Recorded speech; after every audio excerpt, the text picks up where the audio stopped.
ছোটবেলায় আমরা সবাই পড়েছি ওল খেও না ধরবে গলা, কিন্তু ওলের এই রেসিপিটা খেলে গলা তো ধরবেই না, বরং বারবার বানিয়ে খেতে ইচ্ছা হবে।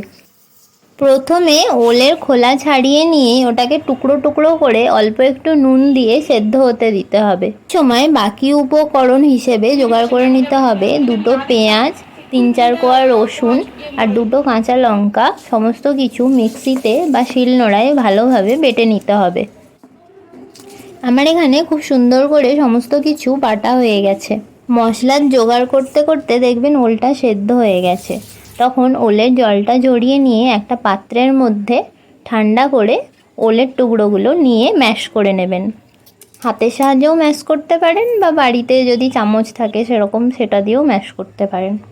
ওলটা খুব ভালোভাবে ম্যাশ করা হয়ে গেলে ওর মধ্যে বেটে রাখা পেঁয়াজ, রসুন, কাঁচা লঙ্কার পেস্টটা দিয়ে দিতে হবে। তারপর অ্যাড করে দিতে হবে 3-4 চামচ মতো বেসন। এরপর স্বাদ মতো নুন, হলুদ, ধনে গুঁড়ো, জিরে গুঁড়ো দিয়ে ভালোভাবে আরও একবার মেখে নিতে হবে। কনসিস্টেন্সিটা খুব পাতলা হবে না, দেখুন আমি যেরকম দেখিয়েছি এরকম বেশ থকথকে মতো হবে। এরপর আর কি, একটা কড়াইতে সাদা তেল গরম করে ছোট্ট ছোট্ট বড়ির আকারে দিয়ে উল্টে পাল্টে লাল লাল করে ভেজে তুলে নিলেই রেডি ওলের বড়া। বাড়িতে এটা অবশ্যই একবার ট্রাই করে জানাতে ভুলবেন না কেমন লাগলো। আর যদি ভালো লেগে থাকে তাহলে